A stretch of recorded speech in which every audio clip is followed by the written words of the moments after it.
Assalamualaikum warahmatullahi wabarakatuh. A'udzu billahi minasyaitonir rajim. Bismillahirrahmanirrahim.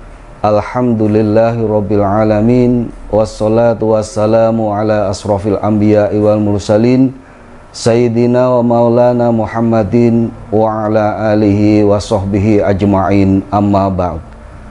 Kepada ustadz-ustadzah yang saya hormati, kepada anak-anakku semuanya, siswa-siswi MI Perwanida, solih-solihah semuanya yang dicintai oleh Allah, yang saya senangi.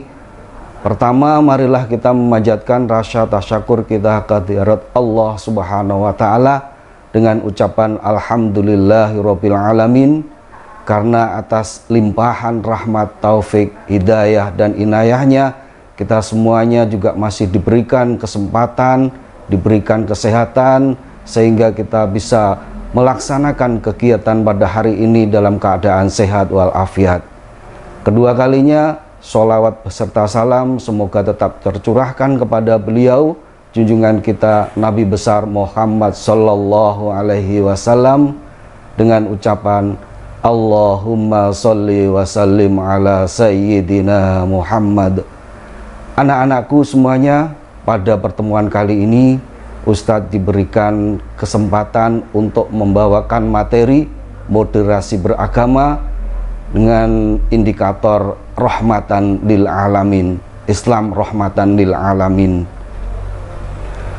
Kalau kita berbicara tentang moderasi beragama, ini tidak lepas dari firman Allah Subhanahu wa Ta'ala dalam Al-Quran, yang ini juga sekaligus biasanya menjadi rujukan dari para penceramah, yaitu A'udzu billahi minasyaitonir rajim. Bismillahirrahmanirrahim. Wa kadzalika ja'alna ummatan wasatan litaskunu syuhada'a 'alan nas. Anak-anakku semuanya, dari ayat ini minimal ada 3 hal yang bisa kita ambil. Yang pertama adalah ummatan. Kalau ummatan ini adalah kumpulan dari orang-orang yang beragama, umat beragama, ummatan, umat beragama. Kalau agama, jelas agama itu moderat. Tetapi umatnya, umat itu ada kalanya dia itu tidak moderat, ada kalanya orang itu juga moderat. Sambil contoh seperti ini, ketika orang Islam itu menjalankan ibadahnya sesuai dengan syariat, maka dia termasuk orang yang moderat. Tetapi ada kalanya juga orang Islam tetapi dia tidak menjalankan sholat, tidak menjalankan puasa di bulan Ramadan, tidak menunaikan zakat, atau bahkan perilakunya itu jauh dari prinsip-prinsip keislaman. Itu yang pertama. Yang kedua adalah kata ja'ala. Kata ja'ala ini maknanya adalah menjadikan. Berbeda dengan kata kholaqo. Kholaqo itu adalah menciptakan. Kalau kholaqo itu seperti sulapan, jadi cling, langsung jadi, langsung ada. Berbeda dengan ja'ala, ini menjadikan. Kalau menjadikan itu artinya harus ada usaha, ada upaya supaya nanti tercipta sesuatu. Misalnya kalian ingin menjadi pintar, menjadi orang yang sukses, maka harus ada upaya, harus ada usaha untuk terwujudnya kesuksesan tersebut. Anak-anakku semuanya, kata yang ketiga adalah wasaton. Nah, wasaton ini artinya di tengah. Di tengah-tengah, seolah-olah seperti ini. Seseorang yang menjadi gini, wasit. Nah, kalian tahu kan yang namanya wasit, pemimpin sebuah pertandingan. Ini harus adil, berada di tengah-tengah di antara 2 grup atau 2 kelompok yang sedang bertanding. Dia melihat sesuatu itu secara objektif, melihat sesuatu itu secara keseluruhan, seimbang, tidak boleh berat sebelah. Jadi dia ketika terjadi hal-hal yang sekiranya itu adalah salah, maka dia juga harus menghukumnya, dan ketika benar maka dia juga akan memberikan nilai. Wasit ini melihat sesuatu itu secara keseluruhan, tidak boleh dia itu bertindak atau berperilaku yang tidak adil. Anak-anakku semuanya, Allah Subhanahu wa Ta'ala menciptakan 3 makhluk untuk menghuni dunia ini. 3 makhluk tersebut adalah: 1, manusia, yang kedua adalah hewan atau binatang, yang ketiga adalah tumbuhan. Dari ketiga makhluk tersebut, yang diberikan kewenangan, yang diberikan tugas oleh Allah untuk Subhanahu wa Ta'ala untuk mengelola kehidupan di muka bumi ini, untuk mengambil manfaat dari alam semesta ini adalah manusia. Allah Subhanahu wa Ta'ala juga akan meminta tanggung jawab dari manusia atas apa yang dilakukan selama dia itu berada dan mengelola alam semesta ini. Anak-anakku semuanya, Allah menciptakan 3 makhluk untuk menghuni muka bumi ini. Allah ciptakan manusia, Allah menciptakan hewan, binatang, dan yang terakhir adalah tumbuhan. Dari ketiga makhluk tersebut, manusia diberikan kelebihan di antara makhluk-makhluk yang lain. Manusia juga memiliki kesanggupan untuk menjadi khalifah fil ardi, mengelola bumi ini, mengambil manfaat dan mengambil nilai-nilai yang bisa dimanfaatkan untuk memenuhi kebutuhan hidupnya. Oleh karena itu, supaya pengambilan manfaat ini bisa teratur, bisa dilaksanakan dengan baik, maka manusia harus bijaksana dalam mengelolanya. Tidak boleh kita itu mengelola secara sembarangan, karena kalau kita itu mengelola secara sembarangan, mengambil atau menggali, mengeksplorasi yang dilaksanakan secara berlebihan, tentu nanti akibatnya akan merugikan manusia itu sendiri. Rahmat yang berarti adalah kasih sayang, kelembutan, kenyamanan. Oleh karena itu, anak-anakku semuanya, sifat ini harus kita terapkan, sifat ini harus kita mohonkan kepada Allah Subhanahu wa Ta'ala. Karena dalam firman-Nya Allah Subhanahu wa Ta'ala berfirman, A'udzubillahi minasyaitonirrajim, bismillahirrahmanirrahim.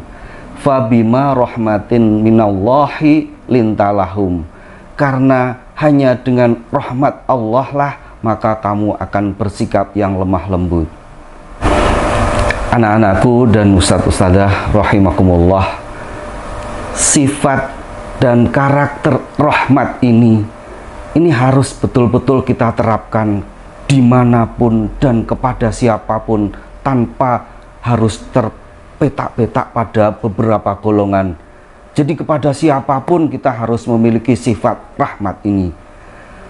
Rasulullah SAW mencontohkan kepada kita semuanya bagaimana beliau itu berperilaku terhadap hewan, bagaimana beliau itu berperilaku, berakhlak terhadap tumbuhan, bagaimana beliau itu berakhlak terhadap sesama manusia.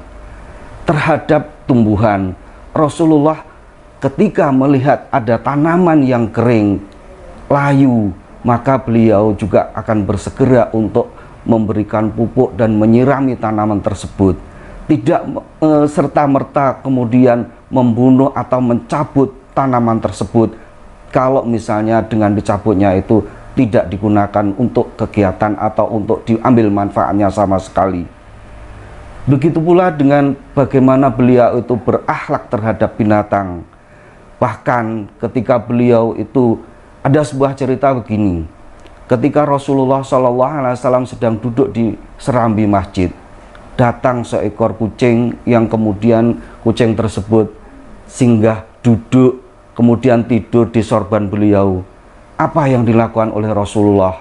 Rasulullah membiarkan kucing tersebut tetap tidur dan kemudian melepas sorban beliau dan kemudian kucing tersebut tetap tidur. Rasulullah juga tidak menyuruh kucing tersebut pergi. Bagaimana kalau misalnya kita itu berakhlak dengan sesama? Tentu kita juga harus lebih lemah lembut lagi. Kita harus punya kasih sayang dengan sesama. Kita juga harus punya empati, simpati kepada teman-teman kita, kepada saudara-saudara kita, kepada orang tua kita juga harus hormat, kepada ustadz-ustadzah juga harus hormat.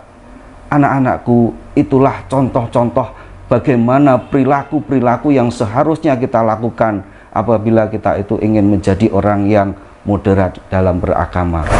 Anak-anakku semuanya, Rasul juga mengajarkan kepada kita untuk selalu menebarkan salam. Dengan kita itu memberikan salam kepada orang lain, artinya kita mendoakan orang tersebut. Dan ketika kita itu mendoakan orang tersebut, maka orang tersebut juga membalas kepada kita dengan doa yang sama atau bahkan berlebih. Sungguh indah sekali Islam itu. Kalau misalnya itu betul-betul diterapkan, kita bisa melaksanakan itu semuanya, maka saling mendoakan. Ketika kita bertemu dengan teman, kita ucapkan salam. Ketika bertemu dengan sesama muslim yang lain, kita juga mengucapkan salam. Banyak sekali doa yang akan kita peroleh ketika kita itu bisa menebarkan salam. Anak-anak, Rasulullah SAW juga mengerjakan kepada kita, kalau misalnya kita itu mau mengajak orang lain untuk mengikuti apa yang kita inginkan, untuk masuk ke dalam agama kita, untuk bergabung dengan kita, kita harus juga selalu mengedepankan yang namanya ud'u ila sabili rabbikum bil hikmati wal mau'izatil hasanah. Ajaklah orang lain itu kepada jalan Tuhanmu dengan cara berhikmah dan cara-cara tutur kata yang baik. Anak-anakku semuanya, jadi kesimpulannya adalah kita manusia ini dalam hidup harus berprinsip menjalankan agama Islam dengan kafah dan menjadikan Islam itu adalah sebagai rahmatan lil alamin. Kita harus berusaha betul untuk menjadi pribadi yang bermanfaat untuk semesta alam ini. Pesan Ustadz, jadilah orang yang selalu dirindukan kehadirannya karena kebaikannya yang selalu membawa kenyamanan, kedamaian, ketentraman dimanapun kalian berada. Demikian yang Ustadz sampaikan pada video kali ini. Semoga ada manfaatnya dan mudah-mudahan kita semuanya senantiasa diberikan kesehatan, umur yang panjang, yang barokah, rezeki yang luas, dan kemudian akhiron wallahul muwafiq ila aqwamit thoriq. Wassalamualaikum warahmatullahi wabarakatuh.